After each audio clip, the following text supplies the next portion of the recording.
في صدور الناس من الجنة والناس అనంత కరుణామయుడు అపార కృపాశీలుడు అయిన అల్లాహ్ పేరుతో ప్రారంభిస్తున్నాను.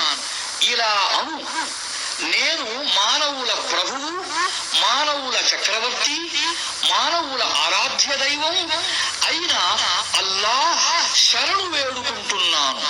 దుష్ట భావాలు రేకెత్తించేవాడి కీడు నుండి. వాడు మాటి మాటికి మరలి వస్తూ ప్రజల మనస్సులలో దుష్ట భావాలను రేకెత్తిస్తాడు. వాడు జిన్నాతు జాతికి చెందినవాడైనా కావచ్చు, లేదా మానవ జాతికి చెందినవాడైనా కావచ్చు.